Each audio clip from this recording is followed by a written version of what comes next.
I hope everyone is warm and getting ready to wrap up their week, their quarter, their year. I know this is a exciting, stressful, fun time for sales, all of the above. And I'm excited to get started. So I'm just going to be waiting here until we're live.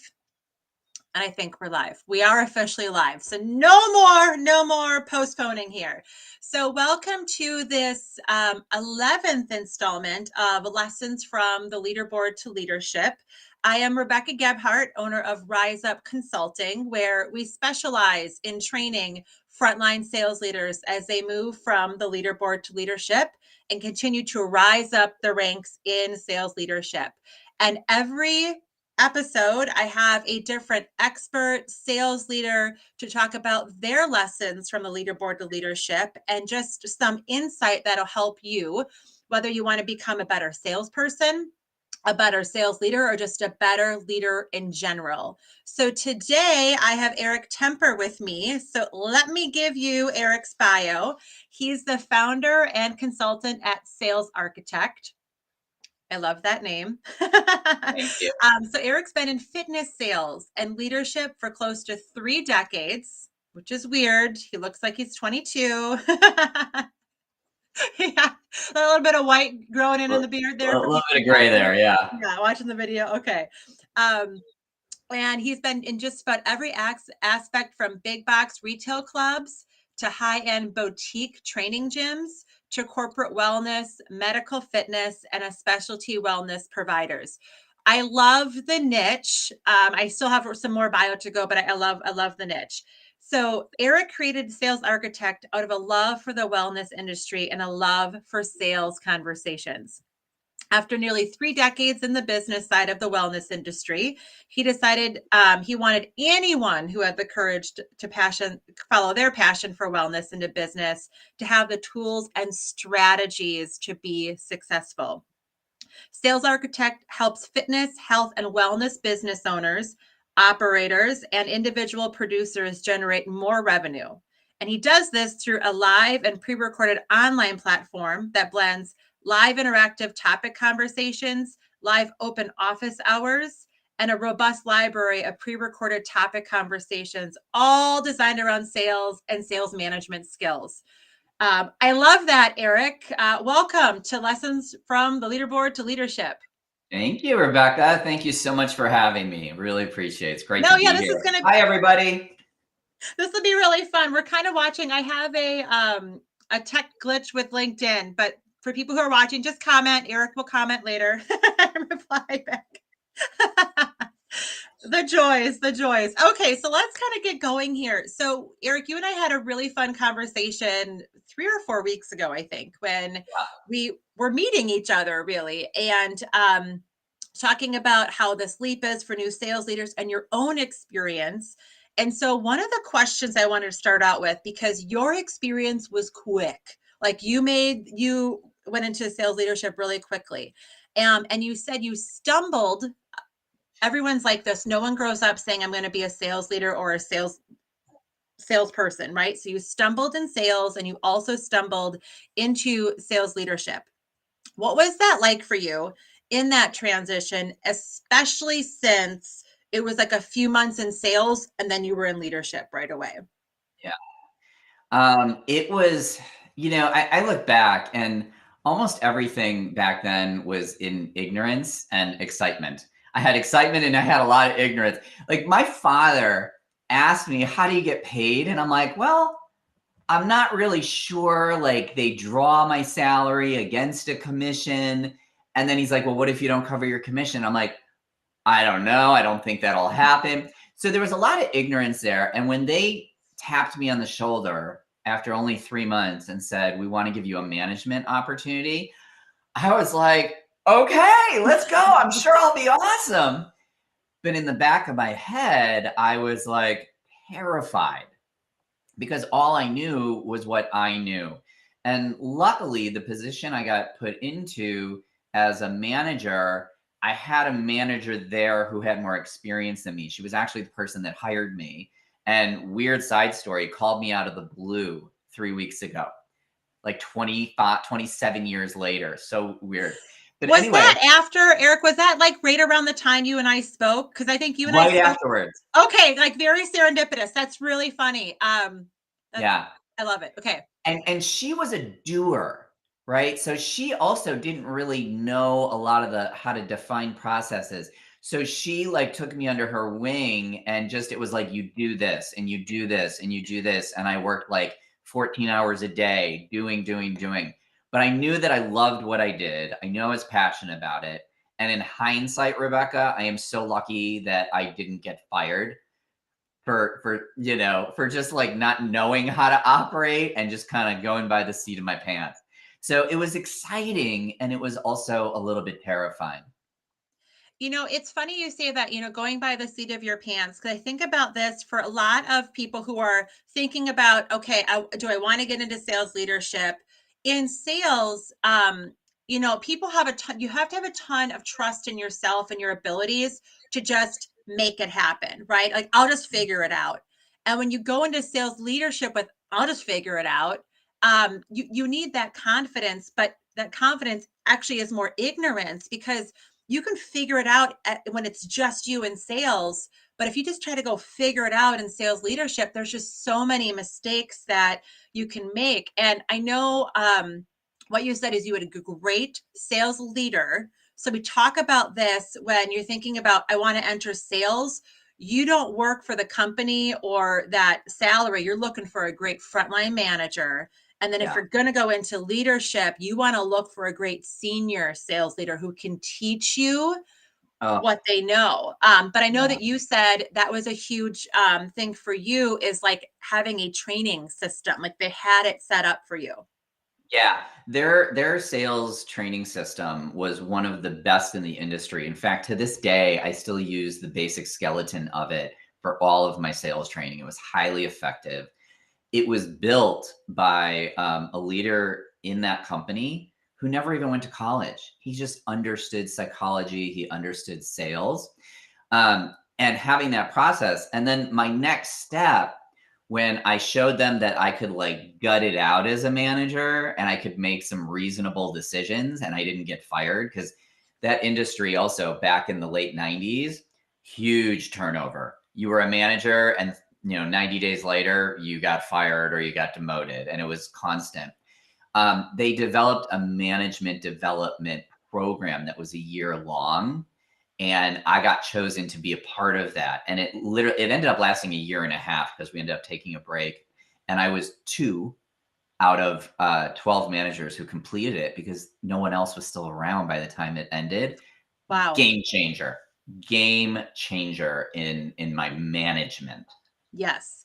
Yeah. And when I work, because you're doing this for sales. I know you also teach sales leadership in fitness. I strictly work with these frontline sales leaders and then, setting up these corporate sales leadership pipelines. But when I'm working with organizations, the big ones have it, right? Like these large corporations have their emerging leadership programs, but Yeah. it's like, what do we do? And it's a lot of time. Like you've been 30 years. I've been over 20, like these systems, I have a question about this because you and I we're systematizers. And so it's like, but it's so important. Like it takes so much time and effort to actually make a program that will work. And then you go, how do we still keep people around? And there's all these nuances. And I'm so glad you and I are on the same page about this. But companies, instead of people do it more now with you and with me, but instead of like providing these programs off the front, what corporations do is they spend all this money fixing bad habits, right? Or like the learning curve. When a salesperson messes up, it's one thing, but when a sales leader messes up, it's so much money, right? It impacts so many people. And I know I was lucky as well early in my career we didn't have a structured program, but we had phenomenal leaders. And I just got to pick and choose, who I was learning from. But Yeah. it's a huge deal to get there. And I know you work with these small to mid-size um, clubs, right? Like Yeah. how do they get this whole big thing? Well, you're there to help them with that. Yeah, yeah, because they get handed a basic playbook, but they've never been responsible for, salespeople. They've never been responsible for, reoccurring revenue. And they're like, I thought it would be a good investment. I love working out. I'm like, oh, let me help you. Yep. Yeah. This love, this passion, this emotion, this actually ties into the second question. So Yeah. you had told me in our initial conversation, you mentioned it actually earlier, you always go in on emotion, which helped you succeed in sales. I like to say that, well, this is actually true. People say that sales is a transference of feelings.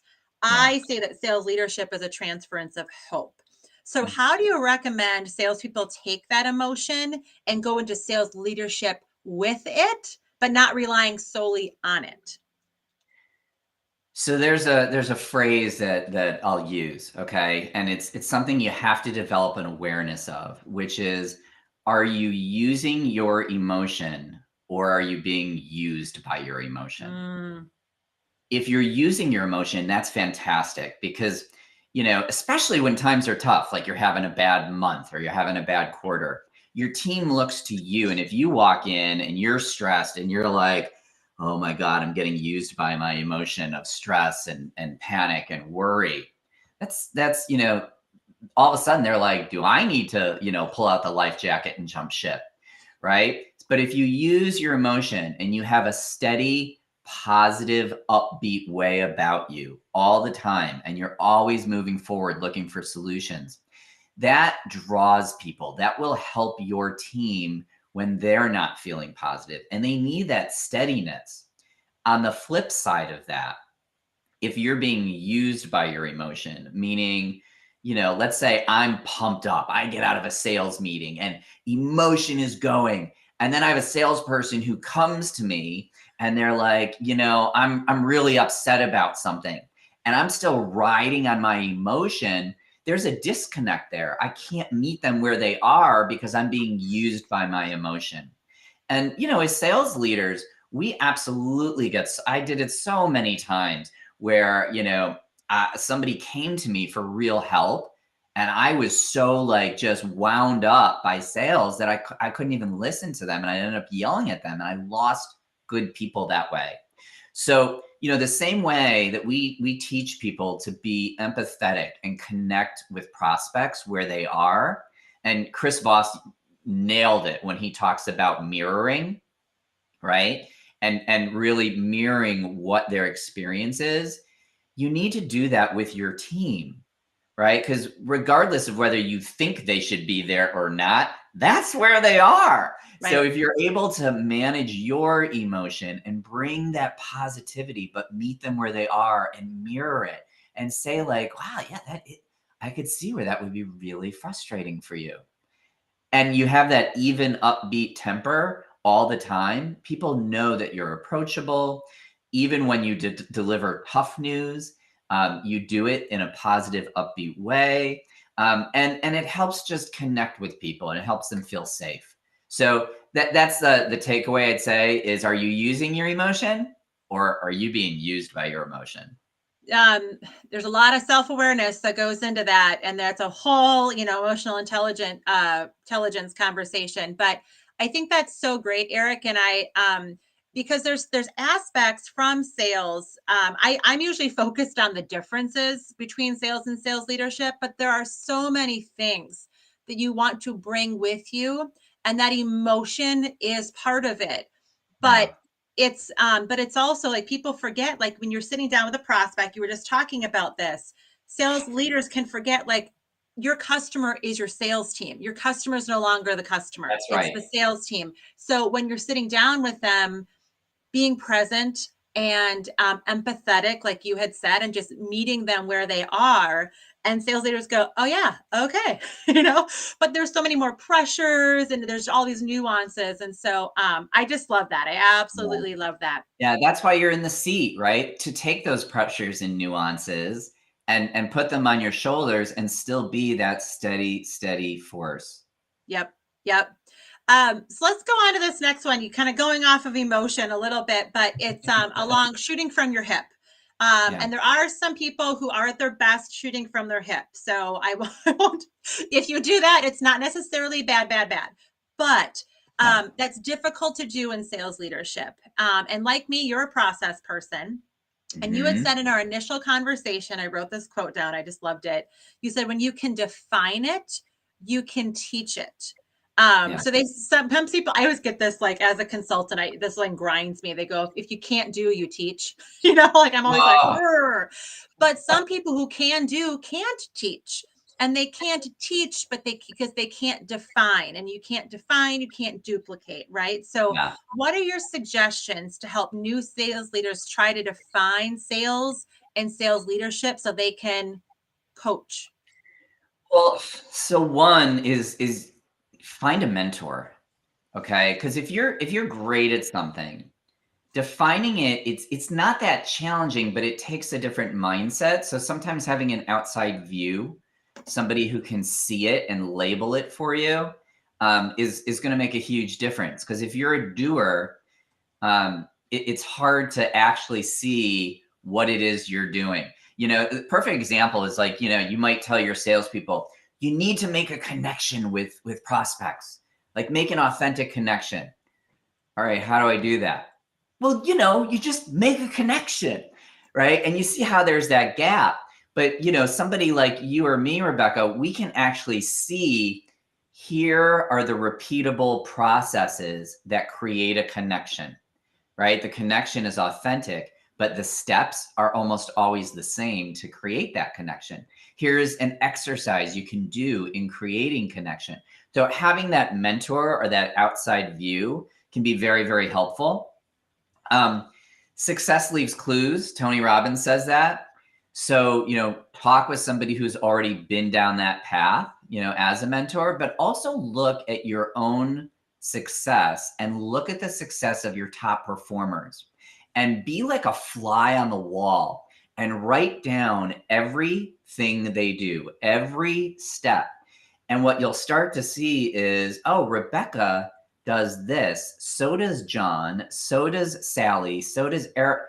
So there's a commonality there, and you can start to label that, right? So like I break down sales into 6 steps, right? And I say, here's the intention of this step. And that step is like something that I labeled and created. Now within that step, here's the outcome you want. Here's a suggested way to get there, but you can like play with it, make it your own. So when you can start to extract those common behaviors that lead to success, you can start to label it and build that into a process. And that's the difference. That's when you can start to train other people outside of just do what I do. Right. Right. Yeah. Well, your advice is so simple. And when I'm working with corporate clients, that's like one of the first things we do is we go, what does success look like in this role for sales leaders, right? Like what everyone's going to do it differently. So you treat everyone the same, you coach them differently, but you can see what you're just doing. The top performers in sales. Okay, let's try to do more of what they're doing. The top sales leaders. Okay, are there common things? And that is, it's such simple advice and people don't do it.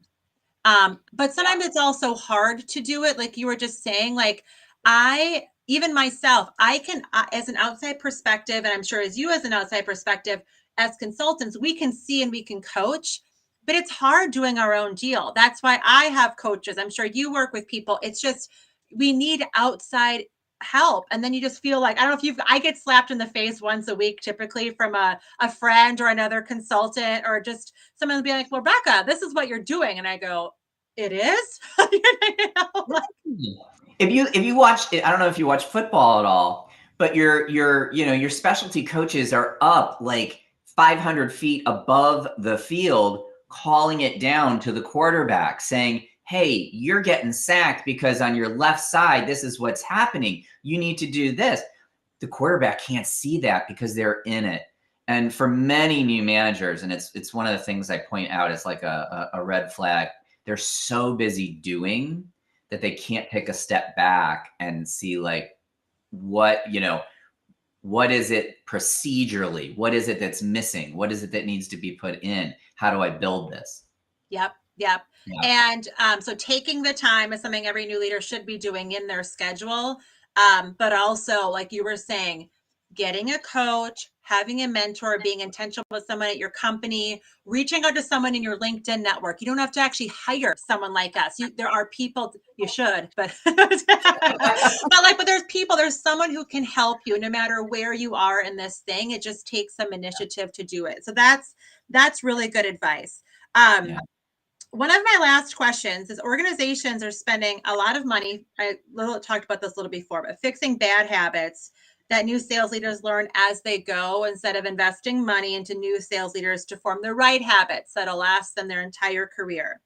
What are some of the worst habits that you have seen, and what's your advice to avoid them for new sales leaders? I think we should say, what are the worst habits I've seen and done? I know that's true. Me too. I know. Yeah, yeah. You and I could write several books on all of our mistakes, I'm sure. I started writing a list, Rebecca, and the list got really, really long. So here's a few of the top ones. Is one, as leaders, I think what we do is we do a great job of setting expectations. But then what happens is we miss a step in the sales process. I mean, the sales process is so simple. It's set expectations, follow up, hold accountable. And you just keep doing that all day long. And as new managers, what I typically see is we set expectations and we expect them to do it. Well, I told them to do this. And then we don't follow up and correct course or reinforce. And what we do is it sneaks up on us and we go, oh, I told them to do that. Why didn't they do it? So we go right to holding accountable. Well, because we missed the step in the middle, which is the follow-up. So, if I sit down with you and I say, here, we're going to practice this, great. Before I get to holding you accountable, I'm going to say, Rebecca, I'm going to come back in like 3 days and we'll do this again and we'll see where you're at with it. Okay. I got to put that in my calendar and I got to make sure that I do that. Because if I don't do that, it sends a message to you that I'm not invested in you and I'm not going to follow up. So you can just do whatever the heck you want. So that's one. And that actually leads to my next one, which is the phrase, I don't have enough time. Oh, so busy, Rebecca. So busy. I don't have enough time to do all this. Okay. As a new manager, one thing is if you got promoted from within, you're coming from a group, a sales team, and you had a certain way of interacting, right? Like your morning coffee time when you sit and shoot the poop with your neighbor in the other cube. And it's very easy to get wrapped up in the sales, just kind of the day to day. And as a manager, you have to separate, right? You have to put things in your calendar, even if you're putting in 15 minutes of meditation, workout at 4 o'clock, and live by your calendar. Live by it. Like my calendar is full every day, but I know which things I can move and I know which things are deal breakers. That way, when somebody comes to you, salesperson, it's expected. They're going to bust in your office and be like, I got to talk to you. It's urgent. You can say, okay, I've got 20 minutes now before my next appointment. So we can start the conversation. And if we don't wrap up, I have blocked off space tomorrow at 11 a.m. Right. And then you stick to that schedule. And that will give you the time getting away from the emotional swirl of the day and into, okay, here's what I need to get done as a manager. So those are the two top. Emotion, which we touched on, being used by your emotion. So as a manager, one of the most important things that you need to get rooted in is what I refer to as what's so. So what's so in a situation? What's so in data? What is the data telling me? It's really easy to be hyped up about something, about a campaign, like this campaign is going to be awesome. We should kill it. And then a salesperson comes in and says, oh, the leads are crap. They're all bad leads. Well, first of all, the general rule of thumb is anytime someone uses a generalization, it's a complete lie, not an intentional lie. It's just their brain remembers the negative things. So taking a step back and saying, okay, what's so? Let's look at the leads. Okay, let's look at what percentage are unqualified leads. And it turns out it's only 20%. It's like, so that's what's so. What so is this person is upset, but what are they upset about? So let's get specific about what so. If you're emotional, you can't get connected to what so. So figuring out what is actually so with this person, with the data, everything, then you can make an informed decision versus I'm going to go in and solve the problem, like boom, boom, boom. So that's another thing I would say is really, really critical. Yeah, those are so important. I love that what's so. I say it's like what's reality, what's fantasy, but what's Yeah. so is that's a great way to. I can't copy that. That's yours, but I'll have to think of something a little bit more I fresh. stole it. Oh, you stole it too. But really, but accountability, follow up. It's the when we did our leaderboard to leadership survey on the biggest struggles for sales leaders, time management was number one, followed by feedback and accountability. And it's so two of yours were about accountability, the accountability cycle you touched on, and then time management. I think every time I'm talking to a sales leader everyone's brought up time management and how do you create bonus time in your schedule, not to waste time, but there's going to be emergencies. You can't proactively plan everything. That's not how sales works. Your calendar isn't your own anymore, right? It's all of this stuff. But those tips are very, very helpful. So Yeah. I And just appreciate. look, do you mind if I add one more thing? Because just Yeah. because you threw it out there, you talked about feedback. And as a new manager, so many managers are afraid to give feedback or they don't know how to give effective feedback. So setting a culture, setting the tone and saying, look, if you're on this team, we embrace feedback. Feedback is a gift here. And then having a systematic way to give feedback where you're not giving 50 points of feedback. I use like at the end of every interaction saying, Rebecca, why don't we do feedback? And you go, of course, because that's the culture. That was the expectation I set. What's one thing that you think went really well? One or two things, and that's it. And then I agree with that, or I add something else. What's one thing you would do differently, or one or two things you would do differently? And we just focus on those things because there's 1,000 data points in an interaction. And if you try and address them all at once, nothing sticks. But if we pick one or two skills that we can work on, then we come back and a week later we do another one or two skills, you can build long-term success. And we want to empty the tank. When we hire somebody, we give them a promise. And that is, you're going to come on board. I'm going to empty the tank for you and you're going to be successful. And that means I need to not be afraid to step in and lean into feedback with you. Yeah, no, it's great. And it's that whole feedback conversation's a whole can of worms we could go down. We don't have enough time, but we could totally go down that. We There's totally ways to could. do that right and wrong. But yeah, it's so, so important. So Eric, I appreciate you being here with me today. I'm sure you're working on a few things. What would you like to share with those who are watching us live, watching the replay or listening to this? Oh my goodness. I am working on quite a bit. I'm in the process of writing a book. And, what I would say is look, there's a lot of people out there who want to help you. And looking for outside support is not a sign of weakness. Okay.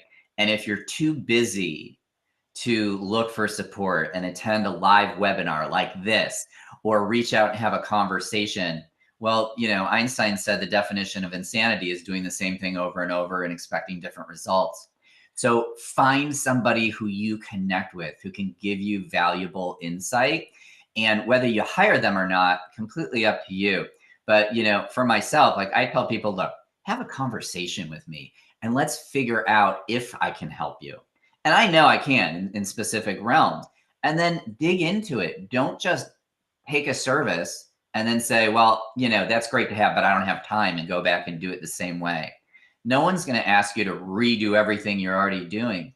It's small tweaks of dials that make a huge difference because sales is a game of inches. So, reach out to me, reach out to Rebecca. We're here to help.